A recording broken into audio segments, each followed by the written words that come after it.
bienvenue dans la pause fitness. Alors, ce podcast est réservé à ceux qui veulent améliorer leur nutrition, leur entraînement et aussi peut-être leur style de vie. Donc pour tous ceux qui me suivent depuis quelques temps déjà, vous pouvez me laisser une petite évaluation sur la plateforme de podcast de votre choix. C'est ce qui m'aide le plus. Allez, on démarre l'épisode.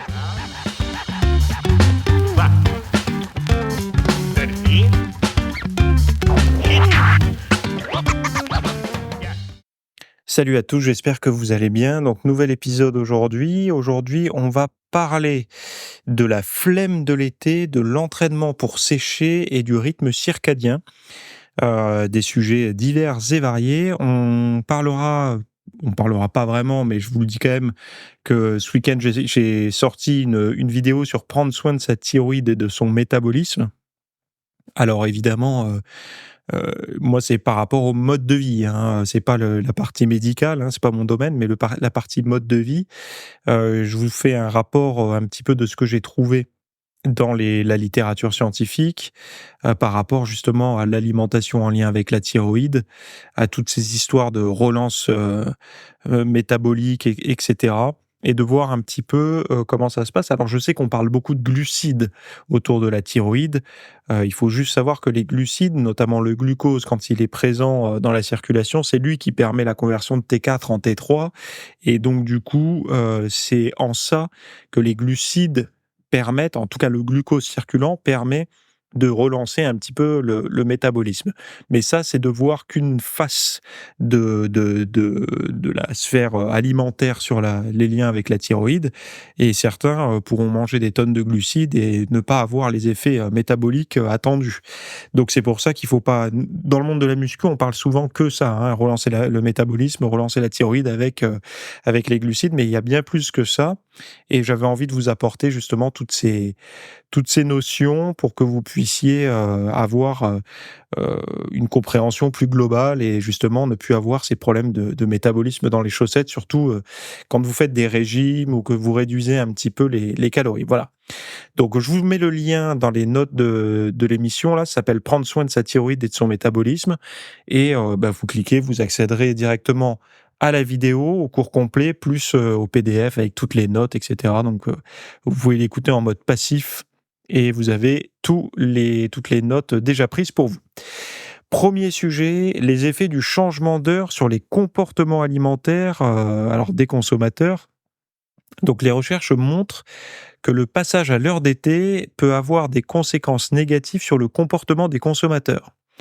Donc, l'étude menée par Ram Kumar Janakiraman et ses collègues se concentre sur l'impact de ce changement d'heure sur la consommation de calories et l'activité physique.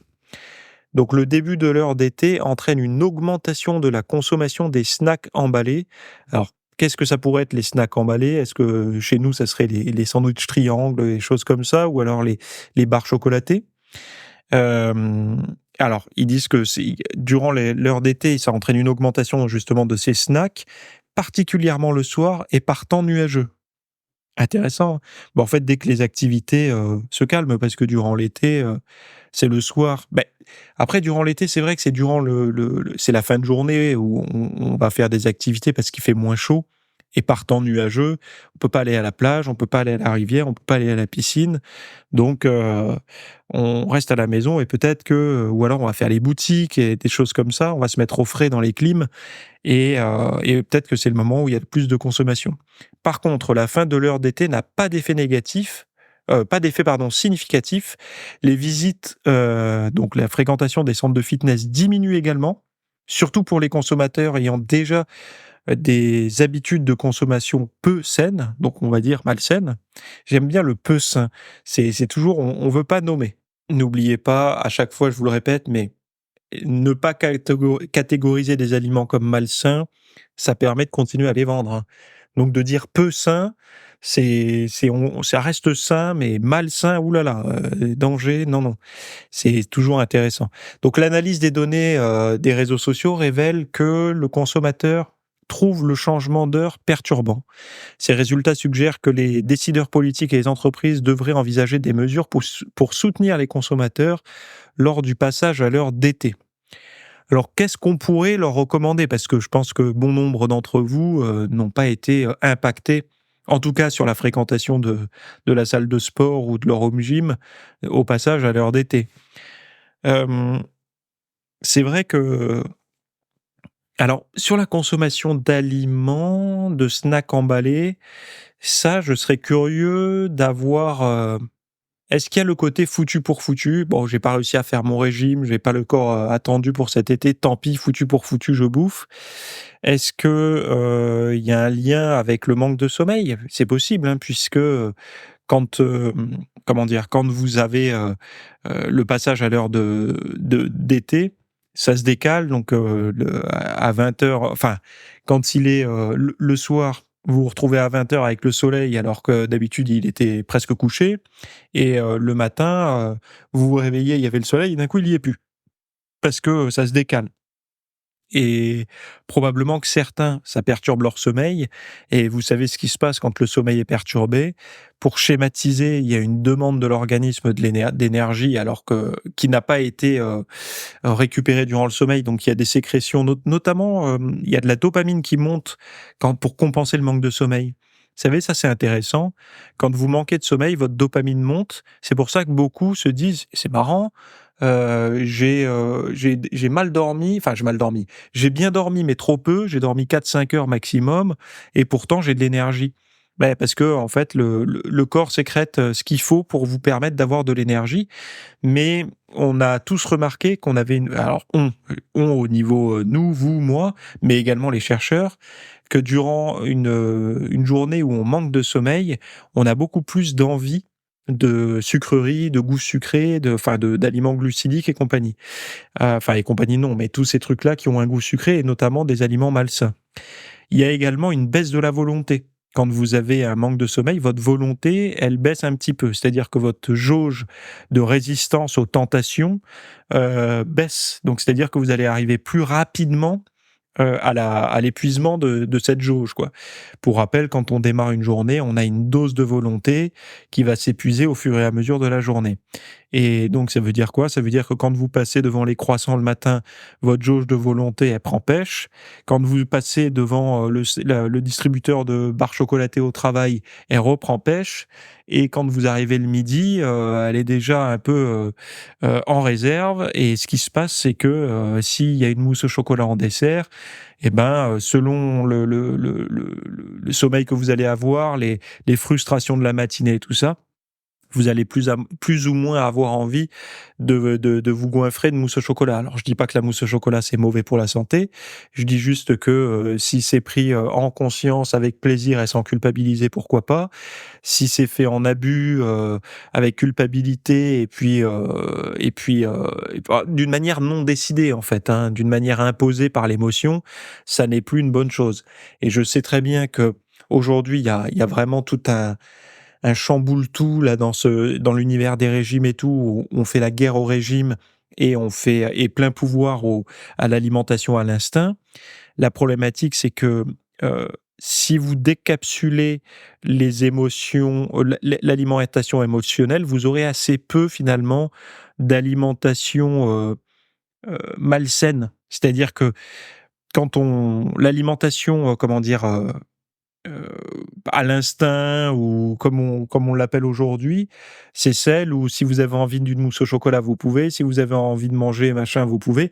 Mais malheureusement, les gens vont jamais avoir envie de brocoli, jamais avoir envie de viande maigre ou de poisson maigre ou de choses comme ça.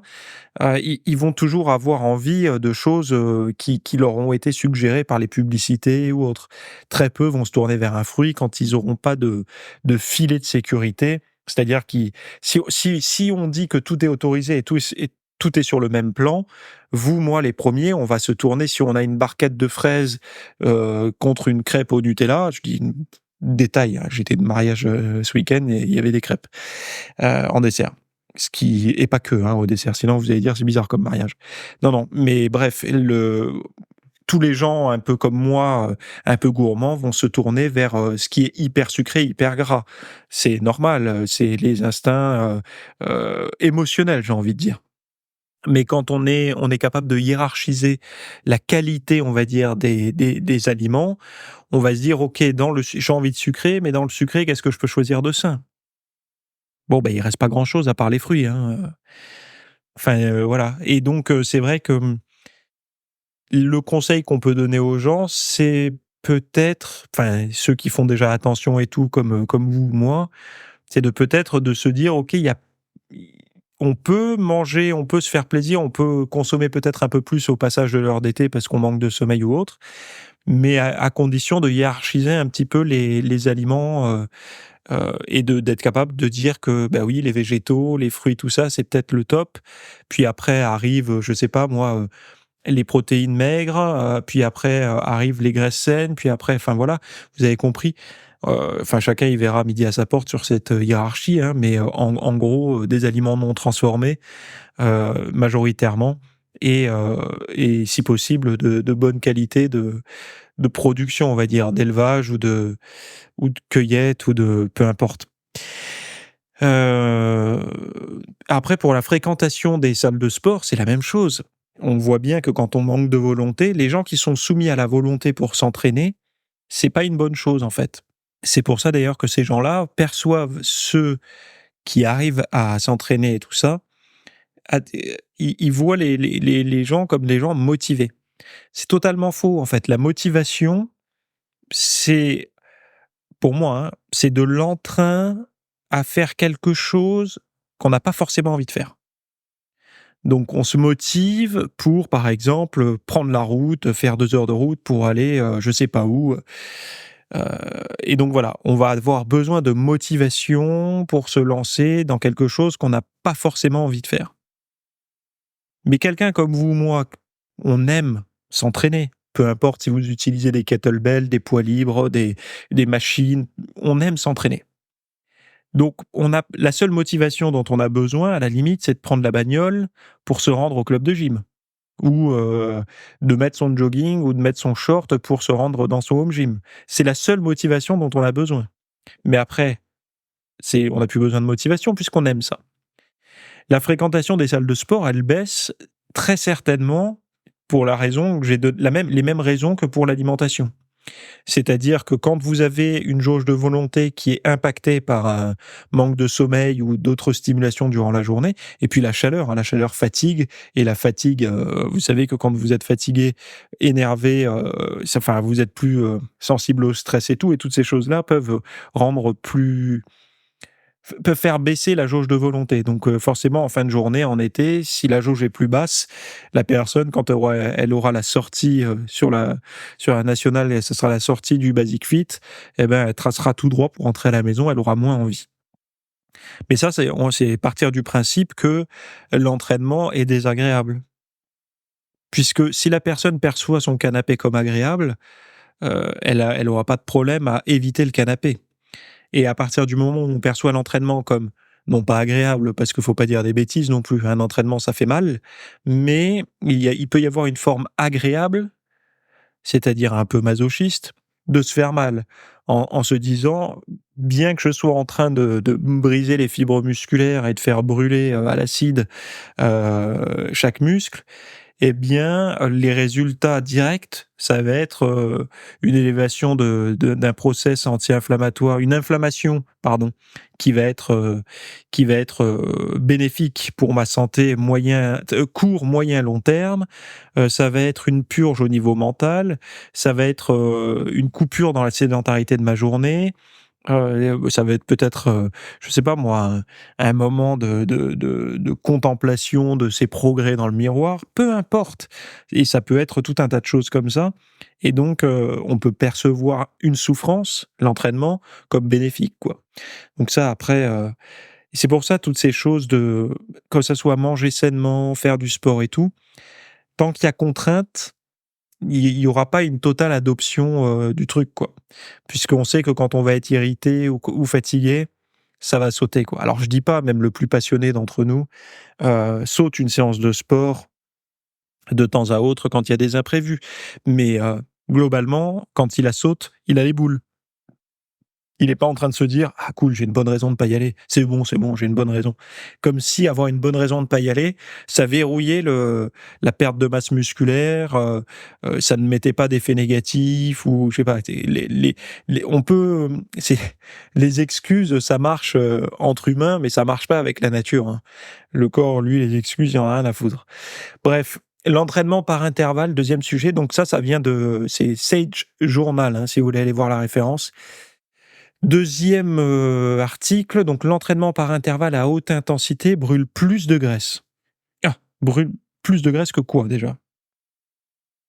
Donc c'est marrant parce que d'ailleurs il y a un cours qui sort là-dessus ce week-end sur l'entraînement. Si vous aviez que 15 minutes pour vous entraîner, voici le programme qu'il faudrait faire. Donc ça, c'est ce qui va sortir dimanche qui arrive là à 10h. Donc si vous êtes VIP, vous aurez accès au programme, hein. Donc là, je reprends l'étude, hein. Selon une étude récente, les entraînements à haute intensité sont plus efficaces pour perdre de la graisse que les exercices continus à intensité modérée. Notez bien, à perdre de la graisse, hein. On n'a pas dit à perdre du poids, à perdre de la graisse. L'étude a observé 39 femmes obèses pendant 12 semaines réparties en différents groupes d'entraînement. Des sprints, des intervalles supramaximaux à 120% du VO2 max, des intervalles à 90% du VO2 max et des exercices continus à 60% du VO2 max. Donc exercice continu à 60%, c'est du cardio moyenne intensité, quoi. Les résultats sont clairs, les groupes d'entraînement à haute intensité ont vu une augmentation significative des niveaux d'épinéphrine et de l'hormone de croissance après l'exercice, stimulant ainsi la perte de graisse. En revanche, les exercices modérés n'ont pas produit de tels effets. Et après 12 semaines, les femmes ayant suivi les entraînements à haute intensité ont enregistré des réductions plus importantes de masse grasse totale et du pourcentage de graisse corporelle par rapport au groupe à intensité modérée. Donc pour conclure, pour ceux qui cherchent à brûler le plus de graisse en moins de temps, les entraînements à haute intensité semblent être la meilleure option et l'efficacité de ces méthodes est en partie due à la libération accrue d'hormones lipolytiques pendant les entraînements, pendant les séances d'entraînement et aussi après, hein. Donc vous avez également le lien si vous voulez aller voir ça.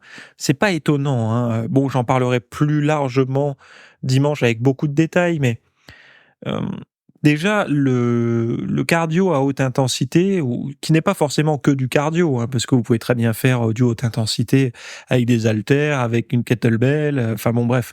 L'entraînement à haute intensité, c'est plus une façon de s'entraîner comment dire? Qu'une pratique précise. C'est-à-dire, c'est course à pied ou vélo ou autre, quoi. Mais on parlera de tout ça dimanche. Autre chose, il y a, comment dire? Il y a là-dedans quelque chose qu'il faut noter, c'est que la perte de poids et la perte de graisse, c'est pas pareil. Même si le cardio, par exemple le footing ou le vélo d'endurance est un très bon moyen de brûler du gras et de perdre du poids, la musculation, c'est pas un bon moyen de perdre du poids, par exemple. Pourquoi? Parce qu'en fait, la musculation fait prendre du poids. Elle fait prendre du poids sur la balance, puisqu'elle fait prendre du muscle. Ça veut pas dire qu'elle fait prendre du gras, elle fait prendre du poids, elle fait prendre du muscle. Alors que le cardio ne fait enfin le cardio, à basse intensité, enfin moyenne intensité là, le petit footing, lui ne vous fera jamais prendre de muscle ou prendre de poids. Alors, évidemment, au début, il y aura peut-être une micro prise de masse musculaire sur les muscles qui permettent la course, mais ça sera non seulement pas visible, mais en plus sur la balance, ça se verra probablement pas.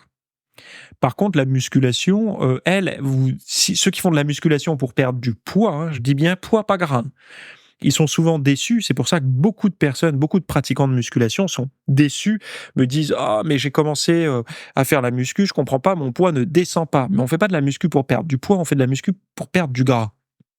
Et donc quand on démarre l'entraînement, si par exemple on est débutant ou qu'on reprend après une période d'arrêt, il peut se passer des semaines, voire parfois des mois, sans que le poids ne bouge beaucoup.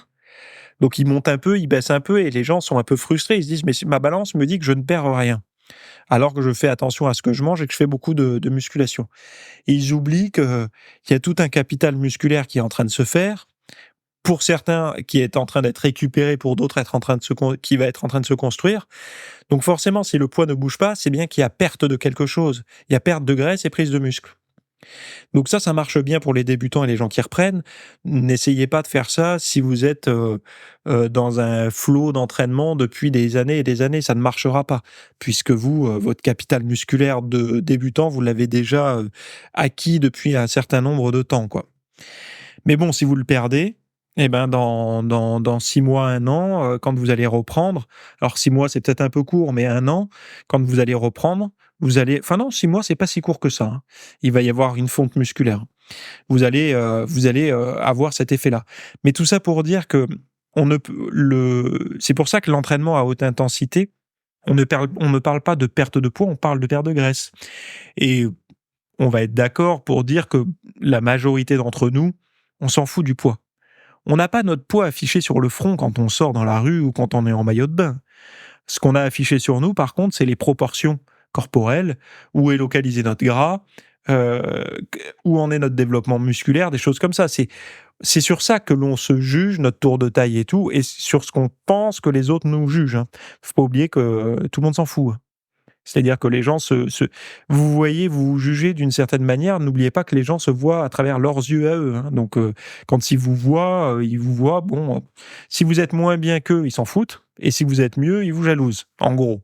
Donc, il y en a très peu qui sont satisfaits pour vous.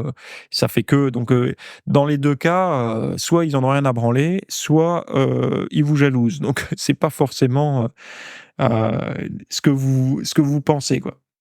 Donc n'oubliez pas que quand vous êtes méchant envers vous-même, vous vous jugez mal, n'oubliez pas que les autres aussi, et que vous êtes soit dans un cas, soit dans l'autre.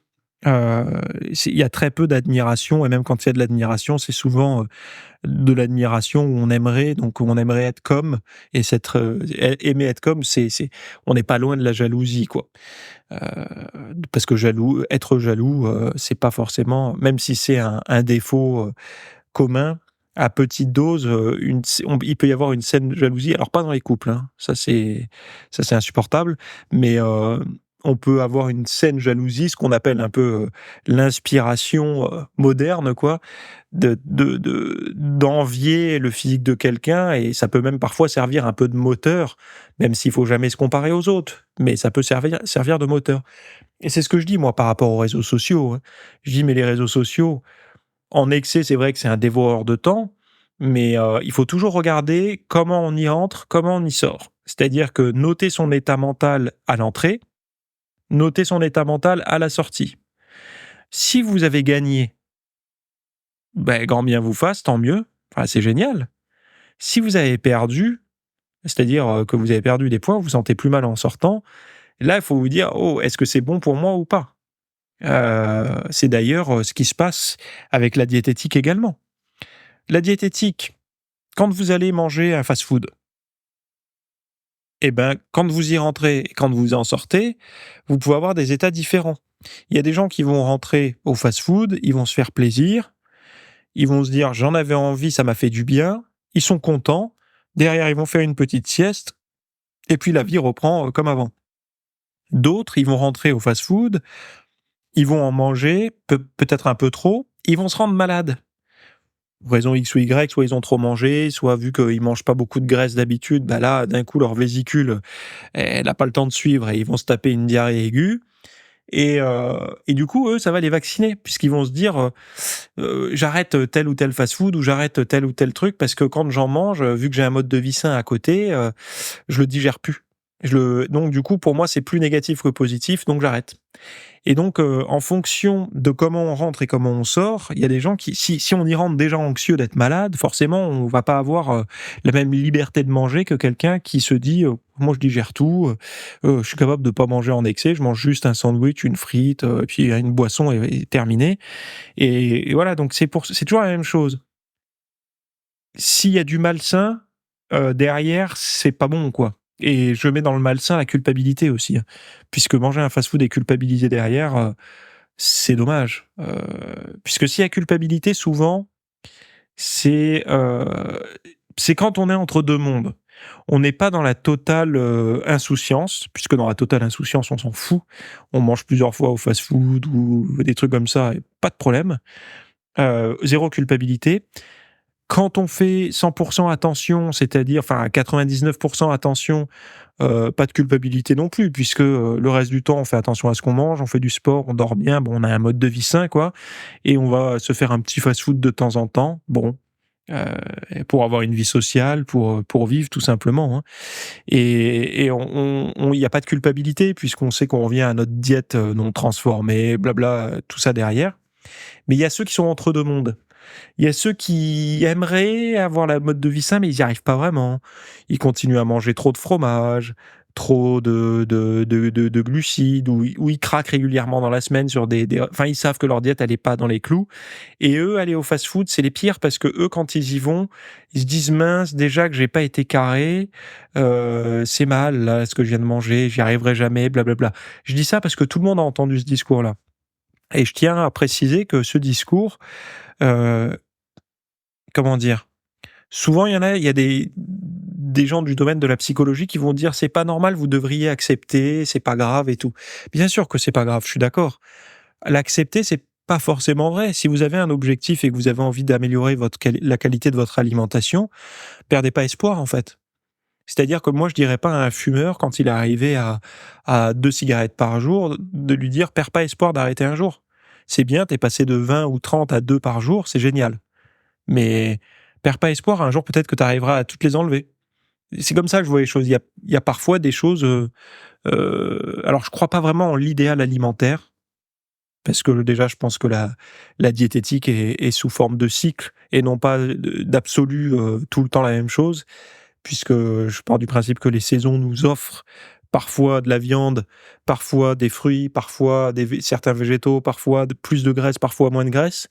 Donc je pars du principe que si on observe la nature, elle nous dit assez, enfin voilà, ce qu'il faut manger. Après, la qualité de l'alimentation d'aujourd'hui n'est plus celle qu'elle était, même à l'état sauvage, hein, je l'entends, mais la logique de consommation, qui est de dire tout le temps la même chose, ça, j'ai du mal en fait, moi, hein, personnellement. C'est pour ça quand on me dit: «Mais qu'est-ce que tu fais comme diète?» Je dis: «Mais j'en sais rien. J'ai un jour végétarien dans ma semaine, j'ai un autre, ça va être plutôt paléo, j'en ai un autre, je suis quasiment en céto, il y en a un autre, enfin voilà, ou pas végétarien ou méditerranéen. Donc je suis pas étiqueté. C'est pour ça que sur mon site, vous retrouvez énormément de protocoles alimentaires, différents parce que moi, je ne crois pas dans la diète unique. Pour moi, ça on a vite fait de tomber dans une secte, la secte des kétos, la secte des carnivores, la secte des végans, la secte, des végétariens, la machin. Donc, j'aime pas trop ça en fait. Moi, je pense que l'alimentation est plus vaste et que après, je pense qu'on peut tous avoir un combat commun, c'est contre l'alimentation ultra transformée et transformée tout court, hein. Je pense qu'aucun végan qui se respecte aujourd'hui ne mange, des produits véganes, transformés. Sinon, c'est une absurdité. Je pense qu'aucun, pratiquant céto, alerte, ne mange la diète cétogène Made in USA avec du bacon et du fromage à tous les repas. Je pense qu'il est conscient quand même qu'il y a des graisses de meilleure qualité que celles-là. Je pense que, voilà, ceux qui font la diète méditerranéenne, c'est pareil.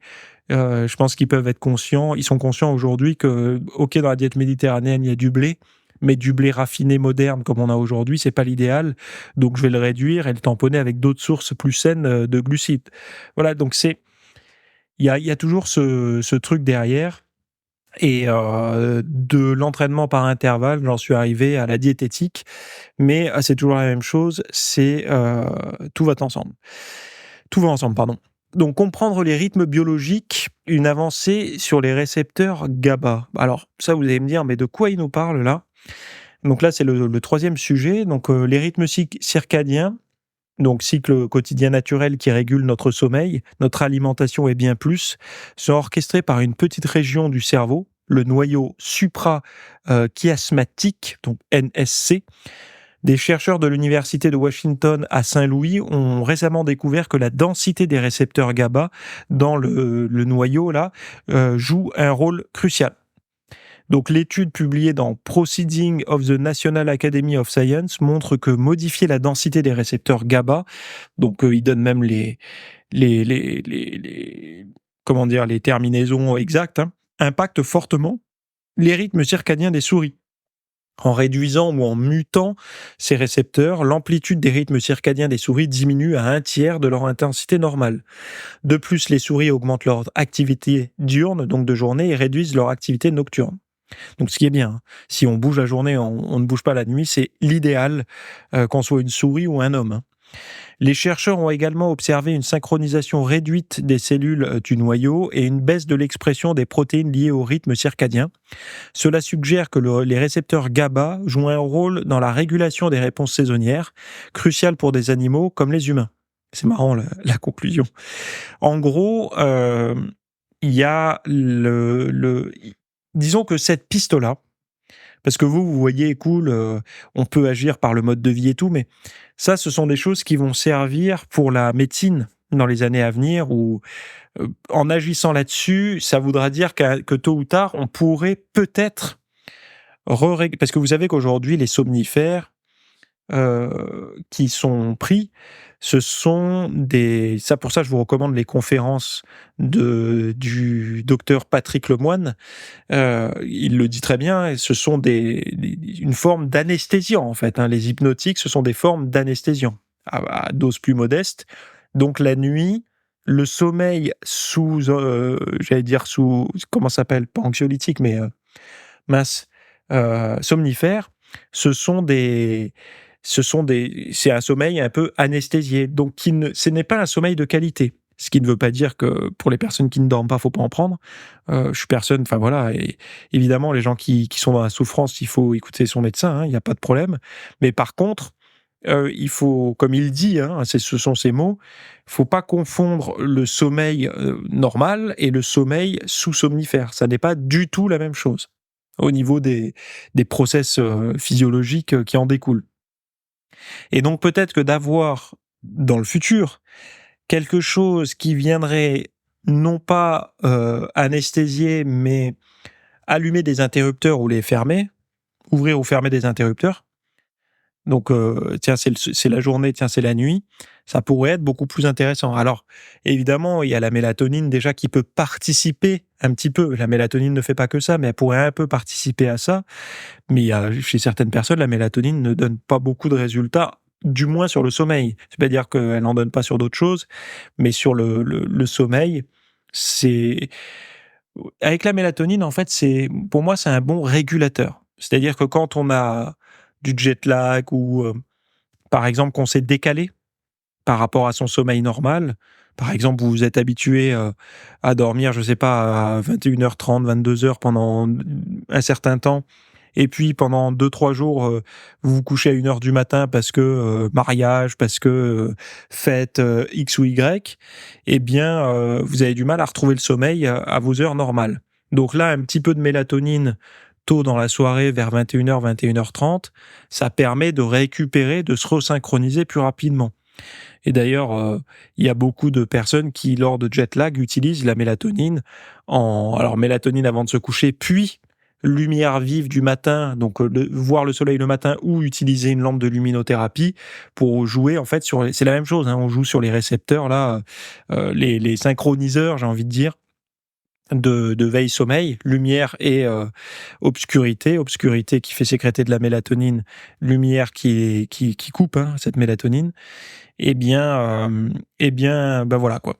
Donc au lieu d'avoir, parce qu'il faut pas oublier que là vous allez me dire, mais pourquoi les gens feraient un médicament puisque le mode de vie le permet? Oui, non mais le mode de vie permet beaucoup de choses et pourtant il y a encore de l'obésité, il y a encore de la sédentarité, il y a du diabète, il y a du cholestérol, le cholestérol, il faut quand même un peu de cholestérol, hein. Quand je dis il y a du cholestérol, c'est, on va dire, il y a des mesures dangereuses de cholestérol, c'est-à-dire des gens qui ont des taux, surtout au niveau LDL, de cholestérol, de transporteur, parce que le LDL n'est pas c'est pas du cholestérol, le LDL, c'est un transporteur, qui sont déraisonnables. Mais bref, le mode de vie, il peut déjà réparer beaucoup de choses, mais heureusement que la médecine est là en parallèle, parce que tout le monde ne peut ou ne veut pas avoir un mode... Parce que demain, si vous êtes en fauteuil roulant, comment vous faites pour avoir de l'activité physique régulière? Alors certes, vous pouvez très bien faire du sport en fauteuil roulant, mais si vous avez une maladie, par exemple neurodégénérative qui vous prive petit à petit ou qui vous a privé par exemple de vos capacités physiques, heu, il faut bien quelque chose pour compenser ce manque d'activité physique.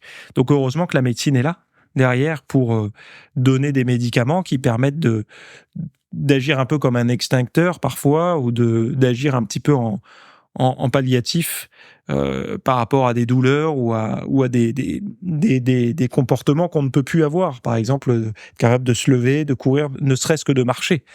Voilà, donc faut pas oublier que la médecine n'est nous, on voit souvent la médecine sous l'angle du bien portant, de la personne en pleine santé.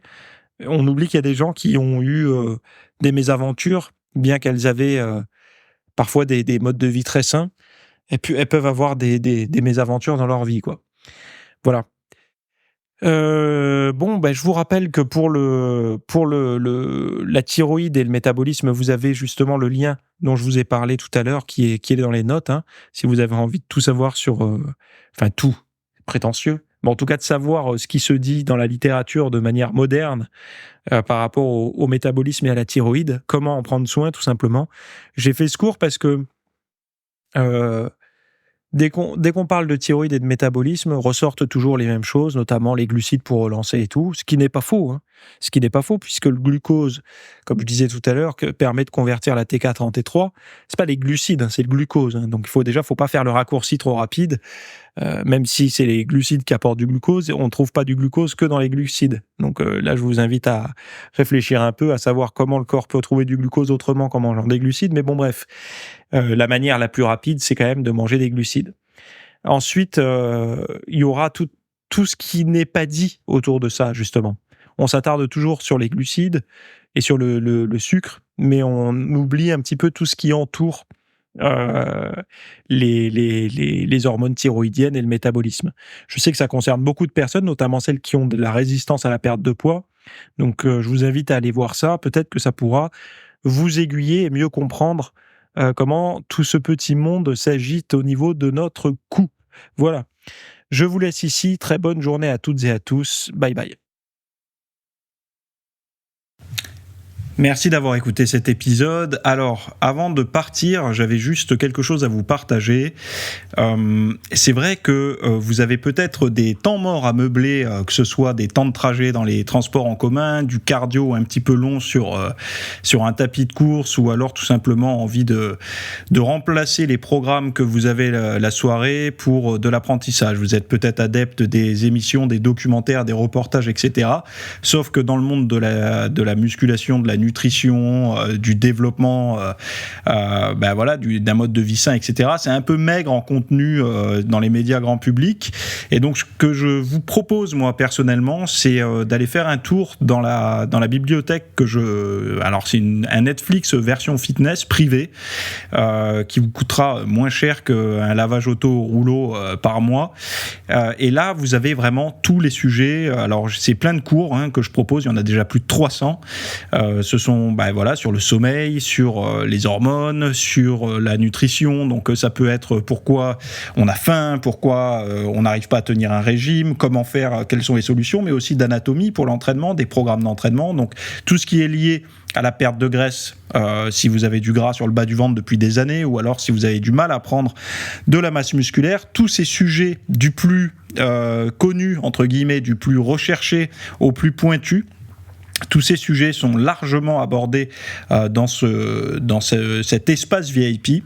Donc, pour rappel, pour y accéder, vous avez un lien en description. Si vous ne le trouvez pas, vous allez sur www.fitnessmiss.fr et vous faites devenir membre. Voilà, vous trouverez sur le site. Et vous accédez à ce contenu caché que vous pourrez écouter partout. Voilà, je vous laisse ici. Très bonne fin de journée à tous.